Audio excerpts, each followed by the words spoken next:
Morning बच्चों, क्या हाल चाल। आई होप कि आप अच्छे होंगे और खूब अच्छे से पढ़ाई कर रहे होंगे। हमें ऐसा लगता है कि आप लॉकडाउन का पूरा फायदा उठा रहे होंगे, लेकिन ये थोड़ा सा सोचना भी संशय युक्त है ना। बहुत सारे लोग ऐसे होंगे जो इस लॉकडाउन का सबसे बढ़िया फायदा उठा रहे होंगे कि पढ़ने से उनका वारा न्यारा ही नहीं है, कोई मतलब ही नहीं है। लेकिन ये बातें मैं क्यों बोल रहा हूँ, उनका क्या फायदा है जो ये वीडियो ही नहीं देख रहे होंगे, जो पढ़ ही नहीं रहे होंगे, वीडियो काहे को देख रहे होंगे। तो हम लोग उनके लिए उनसे रिलेटेड बात कर रहे हैं जो लोग पढ़ाई कंटिन्यू कर रहे हैं। और आप एक बात आप समझ लीजिए कि आप 5th चैप्टर लगभग एंडिंग की ओर आ चुके हैं। इसके साथ साथ लगभग 1/3 पोर्शन आपका फिजिक्स में कंप्लीट होने वाला है। तो एक बहुत अच्छा अचीवमेंट है जिन लोगों ने कंटिन्यू कर रखा होगा स्टडी, और जिनको पढ़ने से कोई मतलब नहीं है उनके लिए हम लोगों को बातें करना और उनकी चर्चाएं करना वेस्ट है। तो हम लोग कंटिन्यू करते हैं अपना अगला टॉपिक, प्रतिरोधों का श्रेणी क्रम संयोजन और समांतर क्रम संयोजन। तो प्रतिरोधों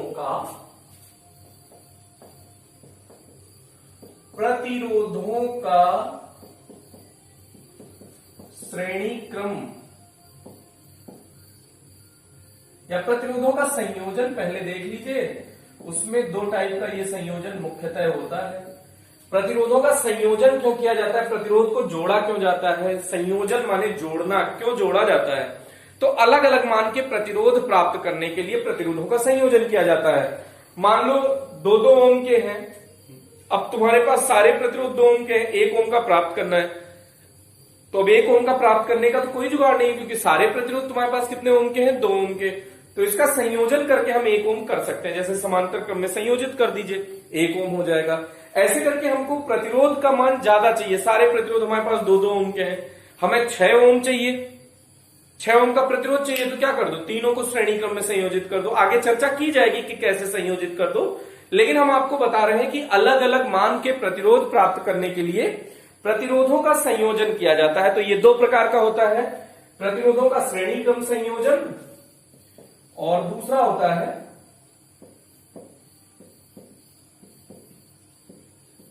और यहां पे दूसरा होता है समांतर क्रम संयोजन। एकदम डिट्टो टॉपिक है जैसे आपने वहां पे संधारित्रों के लिए संयोजन पढ़ा था। फॉर्मूला उल्टा आ जाता है, बस इतना डिफरेंस है, लेकिन तरीका सेम है। तो सीरीज कॉम्बिनेशन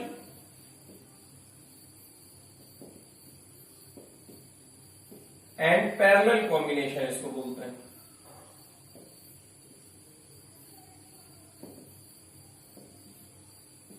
पैरेलल कॉम्बिनेशन। तो अब हम लोग स्टार्ट करने वाले हैं प्रतिरोधों का श्रेणी क्रम संयोजन। बेटा हम लोगों का पहला टॉपिक क्या है, स्टार्ट होने जा रहा है प्रतिरोधों का श्रेणी क्रम संयोजन।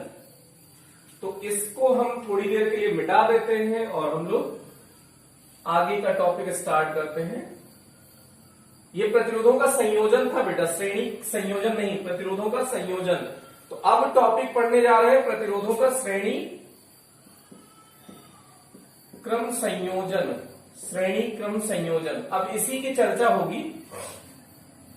तो श्रेणी क्रम में जोड़ने का तरीका क्या है देख लीजिए एक बार सर्किट को। ये मान लो कि R1 प्रतिरोध है, ऐसे ढेर सारे प्रतिरोध है अपने पास, ये है, ये है, ये है, ऐसे ढेर सारे प्रतिरोध है। तो ये सबका, इन सबका ये कौन सा टर्मिनल है, फर्स्ट। कौन सा टर्मिनल है बेटा, फर्स्ट। और ये दोनों तीनों का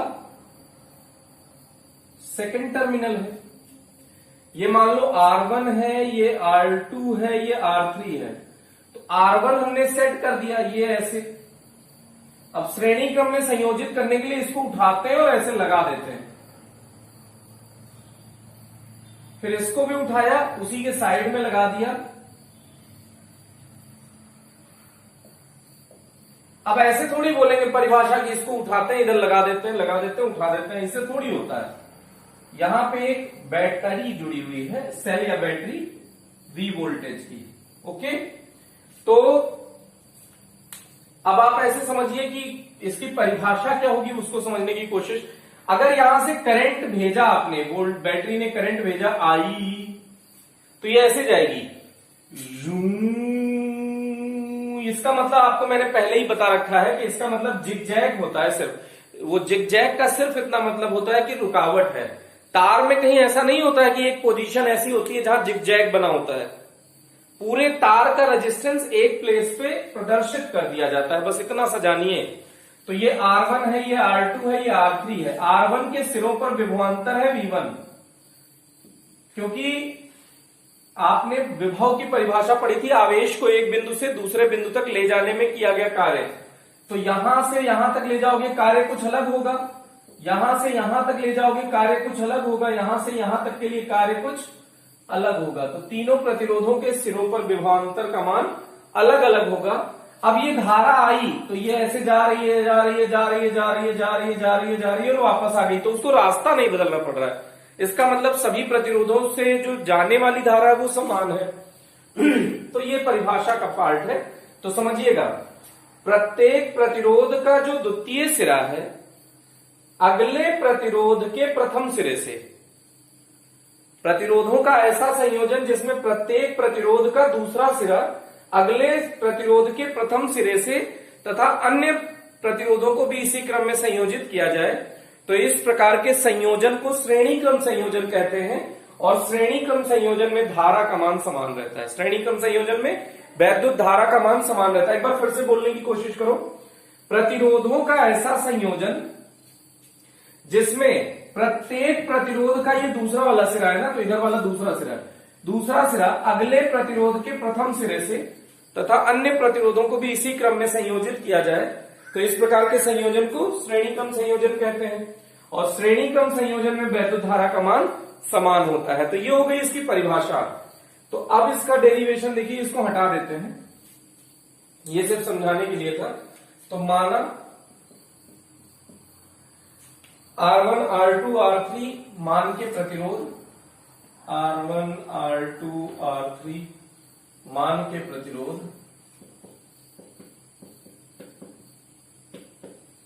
श्रेणी क्रम में संयोजित है।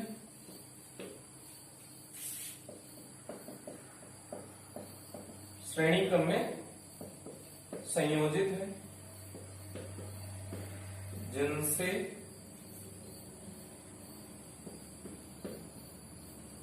प्रवाहित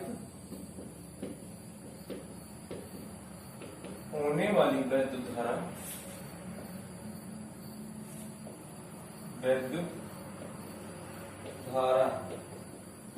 आई है तथा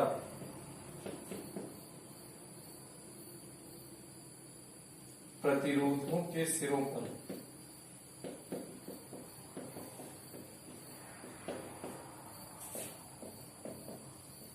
उत्पन्न विभवांतर क्रमशः V1, V2, V3।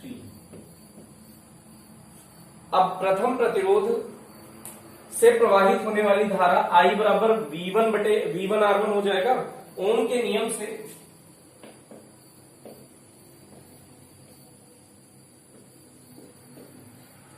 अच्छा, यहां पे दिख रहा होगा आपको कि जो ये टोटल यहां से यहां तक है वो V है।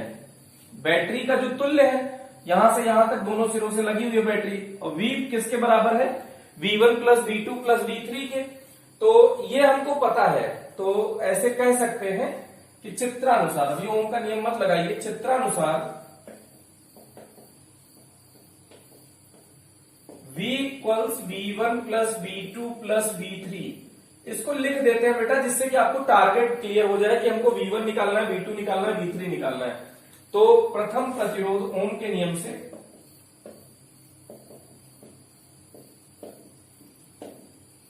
प्रथम प्रतिरोध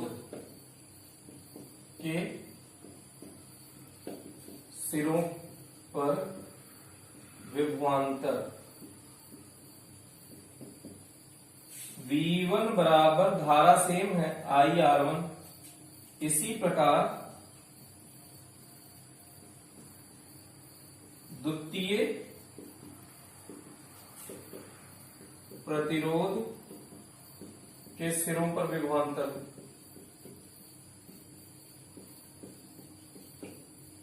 V2 बराबर I R2, इसी प्रकार V3 बराबर IR3। ये हो गया बेटा। अब इसको समीकरण का नाम दे दीजिए कुछ 2 3 4 ऐसे 2 3 4। अब इसके सिरे पर कुल तुल्य प्रतिरोध तुल्य विभव कितना है V, तो माना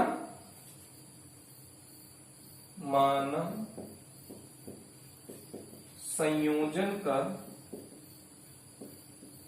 तुल्य प्रतिरोध, बेटा RS लिख रहे हैं, रॉयल स्टैग नहीं है बेटा, ये सीरीज का रेजिस्टेंस है, रेजिस्टेंस ऑफ सीरीज कॉम्बिनेशन। तो RS है तथा माना संयोजन का तुल्य प्रतिरोध RS है तथा विभवांतर V है, V है। तो V बराबर IRS, ये हो गया 5 नंबर।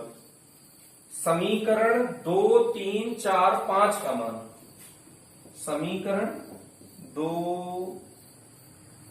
3 4 व 5 का मान समीकरण 1 में रखने पर, अब समीकरण 1 में रख दीजिए। V की जगह क्या लिख दोगे, IRS IR1 plus IR2 plus IR3। I अगर कॉमन ले लो तो R1 plus R2 plus R3, IRS।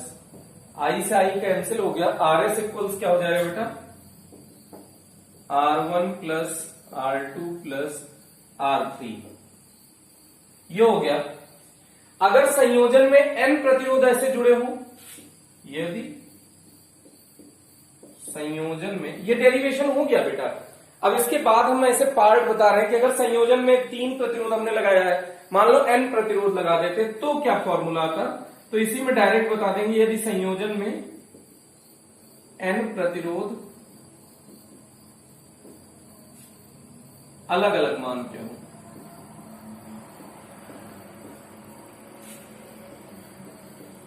संयोजित हो, तो तुल्य प्रतिरोध R सीरीज क्या हो जाएगा बेटा, R1 plus R2 plus R3 plus dot dot dot RN, ये हो जाएगा। अगर सभी प्रतिरोधों के मान समान हो, यदि सभी प्रतिरोधों के मान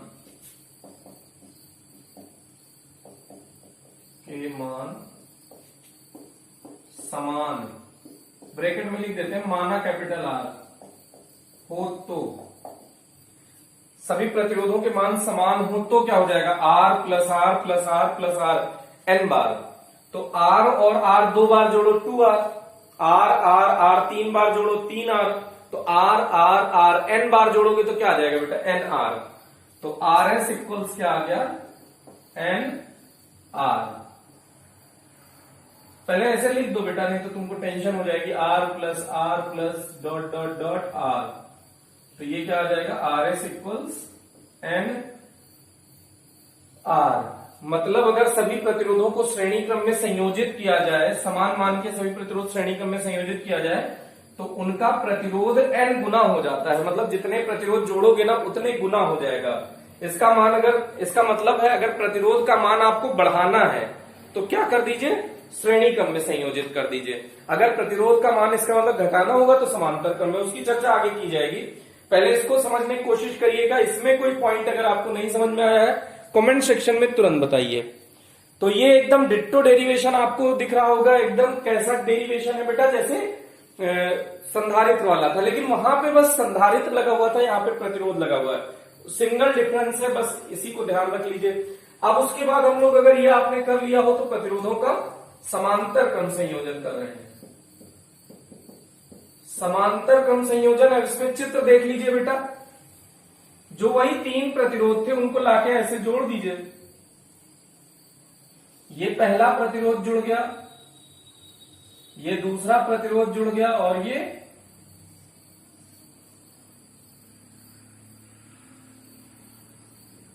तीसरा प्रतिरोध जुड़ गया और तीनों को एक बिंदु पर संयोजित कर दीजिए। ये तो अगर इसके सिरे पर विभवांतर V है तो यही तो तीनों प्रतिरोधों के सिरों पर है। रीजन उसका क्या है बेटा? क्योंकि चाहे आवेश को एक बिंदु से दूसरे बिंदु तक लाओ तो ले जाने में किया गया जो कार्य है वो मार्ग पर निर्भर नहीं करता, तो इसलिए विभव का मान सबके लिए समान है, चाहे इस रास्ते से लाओ, चाहे इस रास्ते से लाओ, चाहे इस रास्ते से लाओ, तो इसलिए विभव का मान तीनों के लिए समान है। अब इसके बाद देखिएगा, जो यहां से आई धारा आई उसको तीन मार्ग मिल गया, I1, I2, I3। जैसे पानी है बेटा, यहां से तीन नाले बने हुए हैं और ये बड़ा वाला नाला था, उसमें से तीन पार्टीशन है, तो बड़े नाले में जो पानी डाला जाएगा वो तीनों नालों में जाएगा, लेकिन किसमें ज्यादा जाएगा? तीनों में बराबर नहीं जाएगा बेटा। मान लो किसी में एकदम कचरा भर के नाली जाम सी हो गई है करीब करीब, एक में कम जाम है, एक में काफी बहुत कम कचरा है, तो जिसमें बहुत कम कचरा होगा उसमें ज्यादा पानी जाएगा, मतलब ज्यादा धारा जाएगी।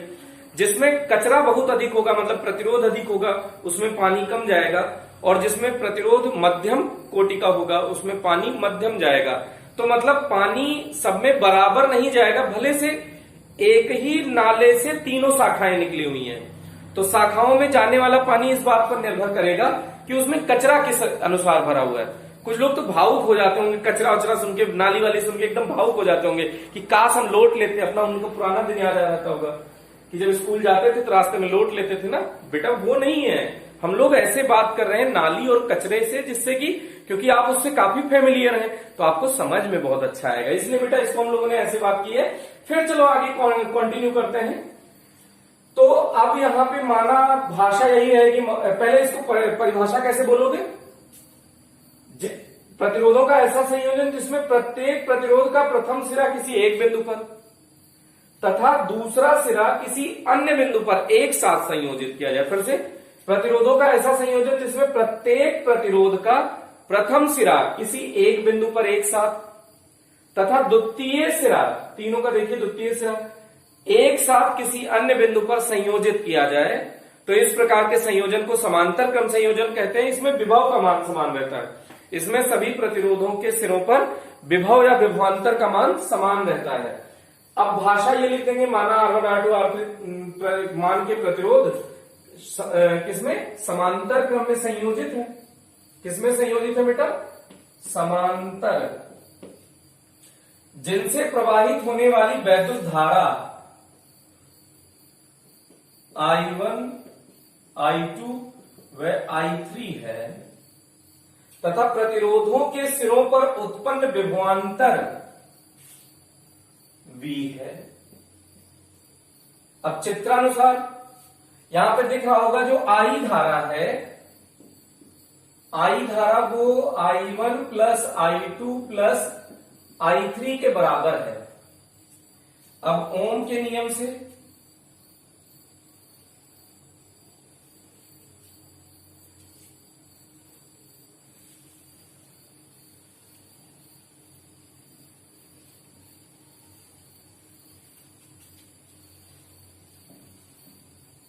ये उतनी भाषा को हमने दोबारा यूज कर लिया बेटा।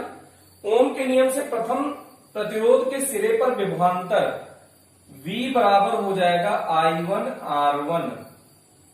तो इससे आप निकाल सकते हैं, I1 चाहिए अपन को, तो I1 इक्वल्स क्या हो जाएगा बेटा? V upon R1। ये समीकरण नंबर 2। द्वितीय प्रतिरोध से प्रवाहित धारा सीधे सीधे लिख दो, चाहे विभवांतर के रूप में लिखो, उससे कोई फर्क नहीं पड़ता। तो द्वितीय V बराबर I2 R2, तो I2 इक्वल्स क्या हो जाएगा? V upon R2। इसी प्रकार I3 इक्वल्स क्या हो जाएगा? V upon R3। इसमें कोई दिक्कत नहीं होनी चाहिए, चाहे आप प्रथम प्रतिरोध के सिरों पर विभवांतर लिख के लिख लीजिए, चाहे ऐसे लिख दीजिए प्रथम प्रतिरोध से प्रवाहित होने वाली वैद्युत धारा I1 इक्वल्स, पहले यहां से ओम के नियम से V1 इक्वल्स I1 R1, तो I1 equals V upon R1। फिर उसके बाद द्वितीय प्रतिरोध के से प्रवाहित होने वाली धारा V2 इक्वल्स I2 तो I2 equals V upon R2, मतलब तब ये वाला स्टेप आप छोड़ देंगे, डायरेक्ट I2 लिखेंगे, I1 लिखेंगे, इतना छोड़ देंगे आप। तो ये आपकी मर्जी है, जैसे आपको सुविधा लगे। अब वही माना संयोजन का तुल्य प्रतिरोध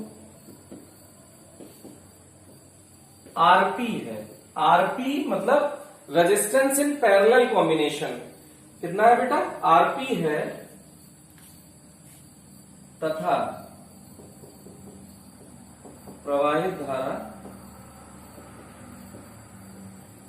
I है, तो I equals V upon Rp, समीकरण नंबर 5।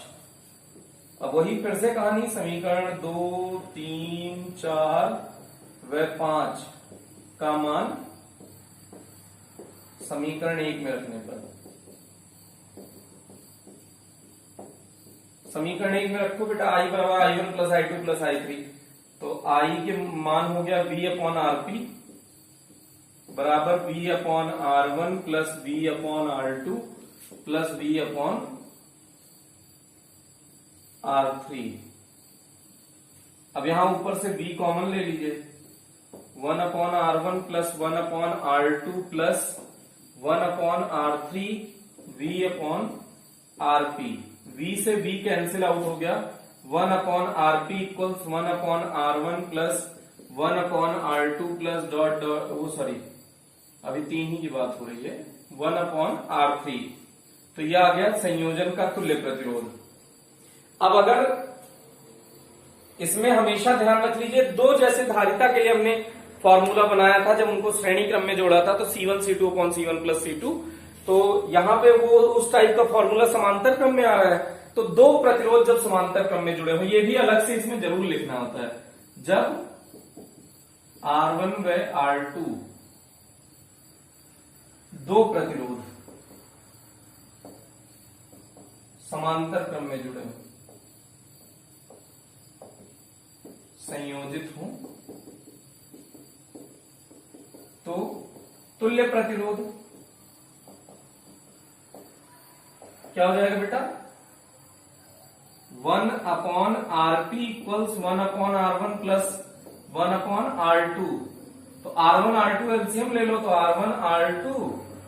R1 प्लस R2 हो गया, लेकिन ये तो 1 अपॉन Rp है ना बेटा, तो इसको पलट दो। Rp इक्वल्स क्या हो जाएगा? R1 R2 बटे R1 प्लस R2। ये दो प्रतिरोध वाला फॉर्मूला जरूर अलग से बना लिया करें, क्योंकि मैक्सिमम जो हम लोग न्यूमेरिकल करते हैं उसमें ये बड़ा छोटा कर देता है कैलकुलेशन। कई बार आप देखेंगे इसी से आपको बहुत फायदा मिलेगा, तो ये जरूर कर लिया करें। तो फॉर्मूला लिखते हैं जैसे न्यूमेरिकल में 1 upon Rp equals 1 upon R1 plus 1 upon R2, तो Rp equals R1 R2 upon R1 plus R2। यदि n प्रतिरोध समांतर क्रम में संयोजित हो, इसी के नीचे चाहे कर लीजिए, यदि n प्रतिरोध संयोजित हो, तो मतलब उसके बाद भी कर सकते हैं बेटा, पहले भी कर सकते हैं, उससे कोई फर्क नहीं है। तो 1 upon Rp equals 1 upon R1 plus 1 upon R2 plus dot dot dot 1 upon Rn।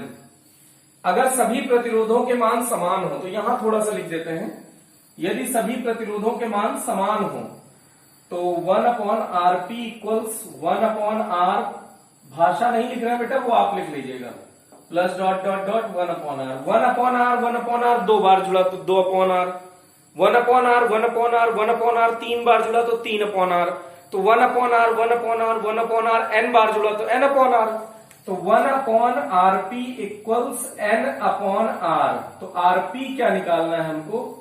तो R अपॉन n। तो ये देखिए, जो एक प्रतिरोध का मान है, तो जब संयोजन का प्रतिरोध, आप Rp क्या है? समांतर क्रम संयोजन का तुल्य प्रतिरोध, वो जो प्रतिरोध है उसका nवां भाग हो जाता है। इसका मतलब जब ऐसा संयोजन करेंगे तो प्रतिरोध का मान घटकर nवां भाग हो जाता है, मतलब प्रतिरोध का मान क्या होता है? घट जाता है बेटा।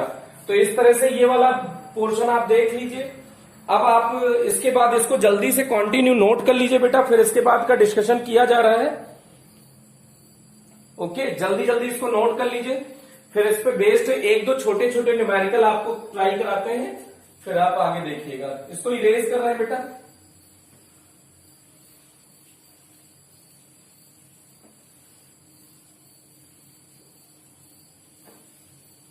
टेंथ लेवल का टॉपिक है, इसलिए अच्छे से रिवाइज कर लीजिए।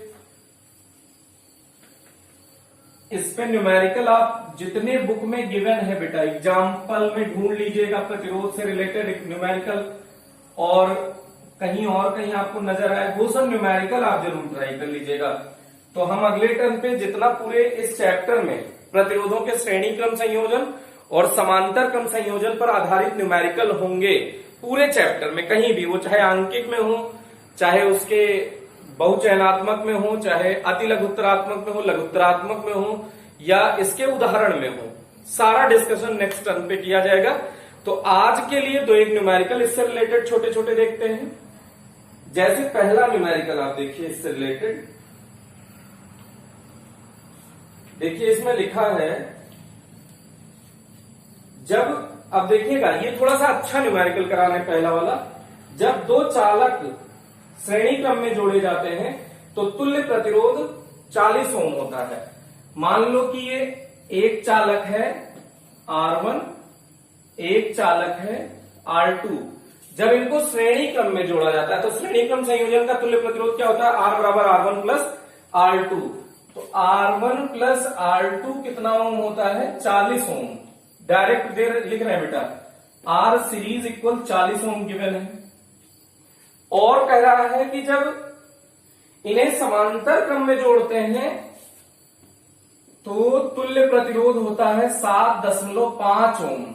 समांतर क्रम का फॉर्मूला लगा दो, जब दो प्रतिरोध हो वो भी डायरेक्ट लगा सकते हो। कौन सा? 1/R1 plus 1/R2 equals 1/RP। तो डायरेक्ट ऐसे कर लो, R1 R2 upon R1 plus R2, पलट के डायरेक्ट बता रहे हैं बेटा RP। पहले एलसीएम लोगे तो R1 R2 बटे में आएगा, वो हमने अभी बता दिया है। फिर जब आप इधर वाले 1/RP को पलटोगे तो इधर भी पलट जाएगा, तो ये आ जाएगा नेट। अब इसमें वैल्यू रख दो, R1 R2 की वैल्यू नहीं पता है, R1 प्लस R2 की वैल्यू कितना निकाले हो? 40। RP की वैल्यू कितना दे रखा है? 7.5। तो R1 R2 की वैल्यू क्या हो जाएगा? 7.5 इंटू 40। दशमलव हटाओ, जीरो हटेगा, 75 चौका 300। तो R1 R2 का मान आपको मिल गया 300, R1 प्लस R2 का मान मिल गया 40। आपसे पूछ रहा है दोनों का अलग अलग मान बताना है, दोनों प्रतिरोध का। तो अगर हम इस समीकरण को हल करना चाहें तो R1 माइनस R2 मिल जाए तो मजा आ जाए। तो हम फॉर्मूला जानते हैं, R1 माइनस R2 का अगर होल स्क्वायर है तो वो क्या होता है? R1 प्लस R2 का होल स्क्वायर। देखो R1 माइनस R2 का होल स्क्वायर ओपन करो, R1 square plus R2 square minus 2R1 R2। और यहां क्या होगा? R1 square plus R2 square plus 2R1 R2। तो अगर यहां पे ऐसे कर दें माइनस 4R1 R2, अब देखिए दोनों बराबर हो गया। यहां प्लस 2R1 R2 है, माइनस 4R1 R2, तो क्या हो गया? Minus 2R1 R2। इधर भी वही माइनस 2R1 R2। तो ये फॉर्मूला इस टाइप का कई बार यूज होता है। फर्स्ट चैप्टर में भी हमने एक न्यूमेरिकल करने में, आवेश वाला न्यूमेरिकल करने में इस फॉर्मूले का यूज किया है। तो अब देखिए R1 माइनस R2 ऐसे रहने दीजिए। R1 प्लस R2 की वैल्यू कितना है बेटा? 40, उसका स्क्वायर माइनस 4। R1 R2 की वैल्यू कितनी है? R1 R2 की वैल्यू कितनी है? 300। तो 40 का स्क्वायर हो गया 1600 माइनस 1200, तो यह आया 400। ये R1 माइनस R2 का होल स्क्वायर आया है। तो R1 माइनस R2 का वैल्यू क्या आ जाएगा? अंडर रूट 400, तो 20 विसंयम 400, 20 आ जाएगा। R1 माइनस R2 20 है, R1 प्लस R2 40 है। तो अब इसको नीचे रख के सॉल्व कर लो। 40, अब दोनों को जोड़ दो तो सीधे सीधे ये कैंसिल आउट हो गया। 2R1 इक्वल 60, तो R1 इक्वल्स 30 ओम। अब R1 का मान इसमें रख दो, ये समीकरण 1 में रख दो। R1 का मान, R1 का मान समीकरण 1 में रखने पर। तो R2 कितना आ गया बेटा? R2 बराबर 40 माइनस R1, 40 माइनस 30, 10 ओम आ गया। R2 10 ओम आ गया। तो R1 R2 यही आपसे पूछा था, तो इसको हमने कैलकुलेट किया।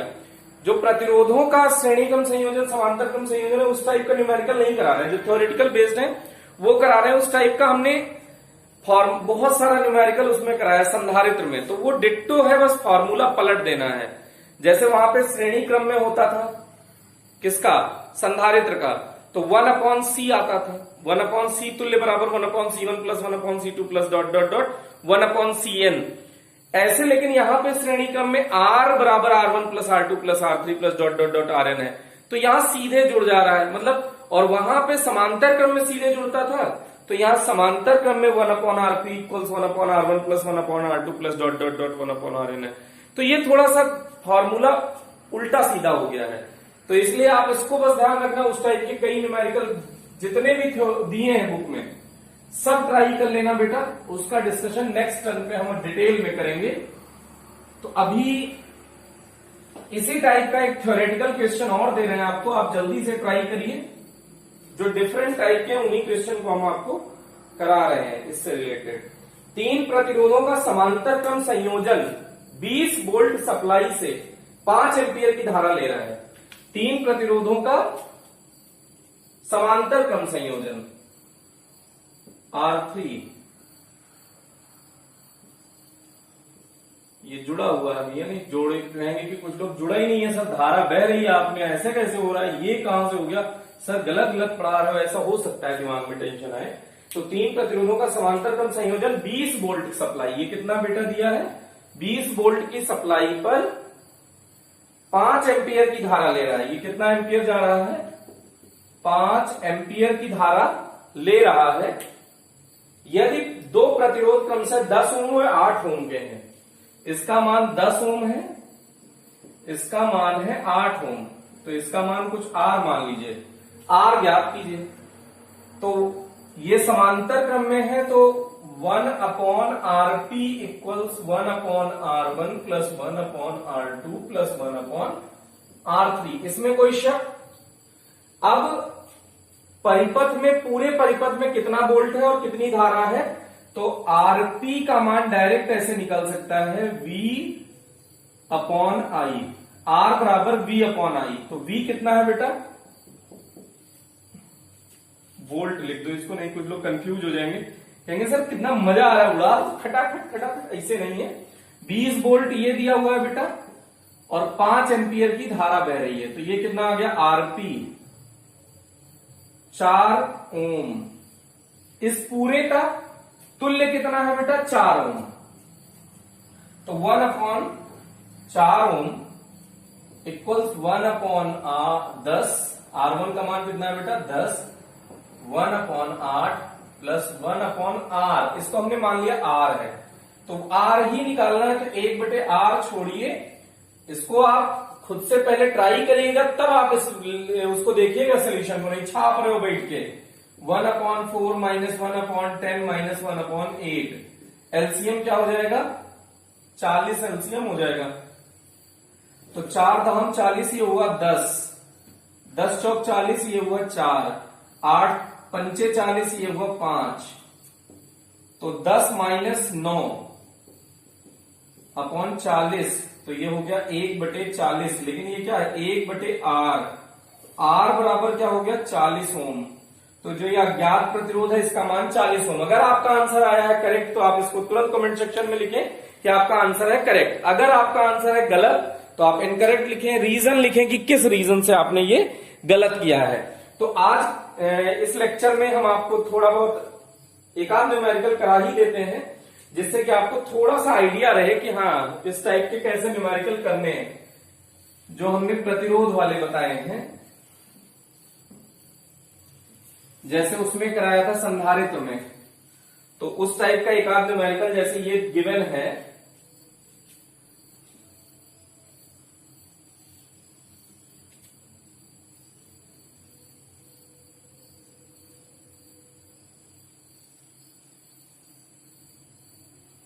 अब ये 9 10 7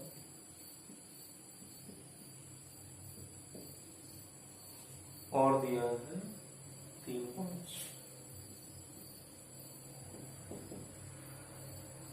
5 ओम ए बी सी डी। अब आपसे पूछ रहा है चित्रानुसार 5 प्रतिरोधक जोड़े गए हैं, बिंदु ए व सी के मध्य तुल्य प्रतिरोध ज्ञात करो। ए और सी के मध्य तुल्य प्रतिरोध ज्ञात करो बेटा। तो जिसके जिसके मध्य तुल्य प्रतिरोध या तुल्य धारिता ज्ञात करनी होती, वहां से चलो, सारे रास्ते साफ करके दूसरे सिरे तक पहुंच जाओ। तो ए से चलो, कितने रास्ते हैं बेटा? ट्यू, एक रास्ता, 2 रास्ता, ट्यू 3 रास्ता, तो 3 रास्ते हैं आपके पास। पहले देखो अब पहले ये देखा करो एक रास्ते पे कितनी जगह पे कचरा पड़ा हुआ है, उन सारे कचरे को एक जगह पे रख दो। फिर ऐसे दूसरे रास्ते पे देखो, फिर ऐसे तीसरे रास्ते पे देखो, उन सभी जगह पे जो पूरे नाली में कई जगह पे कचरे फैले हो उनको इकट्ठा करो, पहला काम। फिर उसके बाद हल हो जाएगा। तो अगर श्रेणी क्रम में सीधे सीधे जोड़ना होता है तो इसको नेक्स्ट ऐसे बना सकते हैं क्या? 9 और 5 14 ओम का डायरेक्ट बना सकते हैं ना बेटा। एक ये 10 वाले में तो एक ही कचरा पड़ा है, ये 10 ओम का, लेकिन यहां पे आप इसको ऐसे लिख सकते हो 14 ओम का। 9 और 5 श्रेणी क्रम में है तो ये 14 ओम, 3 और 7 श्रेणी क्रम में है तो 10 ओम। इसको आप समझिएगा, ये ए है, ये सी है। ए सी का सबसे पहला काम, ए से सी तक जाने के लिए कितने रास्ते? 3। एक तो सीधा सीधा है, एक ऊपर से चले जाओ, एक नीचे से चले जाओ। तो ऊपर वाले से हम सबसे पहले सफाई करते हैं। यहां से यहां तक गए, ये दोनों किस में जुड़े हैं बेटा? श्रेणी क्रम में। तो श्रेणी क्रम में तुल्य प्रतिरोध क्या हो जाएगा? सीधे R1 प्लस R2, नाम दे दो इसे, R1 प्लस R2 लिख देंगे बाद में, R1 R2 R3 R4 R5 ऐसे दे दिया। तो R1 और R2 किसमें जुड़े हैं बेटा? श्रेणी क्रम में। तो R डैश कुछ मान लो, वो कितना हो जाएगा? R1 प्लस R2, तो वो कितना आ गया? 9 प्लस 5 14 ओम। तो अब ये क्या है बेटा? R डैश 14 ओम। ऐसे ही इस रास्ते पे चलो, 2 कचरा है, R डबल डैश अगर निकालें तो R3 प्लस R4 है ना बेटा, श्रेणी क्रम में है। देखो R3 और R4 किसमें है? श्रेणी क्रम में है। भाषा लिख देंगे, R3 और R4 श्रेणी क्रम में है, उनका तुल्य प्रतिरोध कितना है? R double dash. तो 3 प्लस 7 10, तो R डबल डैश कितना हो गया? 10 ओम। और ये R5 है ही। अब ऐसे भाषा लिख दो कि R डैश R5। जल्दी से आप खुद से पहले ट्राई करा करिए, तब सोल्यूशन देखा करिए, तभी मजा आएगा। नहीं तो आपको इसे लगेगा कि क्या पढ़ रहे हैं। कुछ लोग तो सो जाते होंगे कि अब अरे न्यूमेरिकल हो गया, जो भाई अब हमारे काम का नहीं है। तो ये सब बहुत सिंपल सिंपल झंडू झंडू से न्यूमेरिकल ये भी नहीं आता तो फिर तो बहुत दिक्कत वाली बात है। तो क्रमशः समांतर क्रम में जो संयोजित है तो संयोजन का तुल्य प्रतिरोध, संयोजन का तुल्य प्रतिरोध 1/R किसके किसके मध्य चाहिए? AC के मध्य। 1/R dash plus 1/R5 plus 1/R double dash. 1/R dash का मान कितना आया बेटा? 14 प्लस 1/R5 का मान कितना है? 10 प्लस इसका मान कितना है? 10। अब एलसीएम ले लो, 140 एलसीएम हो जाएगा सीधा सीधा। तो 1/R AC इक्वल्स 140 एलसीएम हो गया, 14 दहम, तो ऊपर आया 10 प्लस 10 का 14 बार जाएगा, 14 प्लस 14, 14 दूना 28, 10 38 बटे 140। तो RAC बराबर क्या आ जाएगा? 140 बटे 38, तो 70 बटे 19 भाग देना है आपको। 19 का पहाड़ा आपको आता ही होगा शायद, ऐसा हमको पता है कि नहीं आता होगा। फिर भी हम आपको भावुक कर रहे हैं कि आपको ऐसा प्रतीत हो जाए कहीं गलती से कि मास्टर को गलतफहमी है।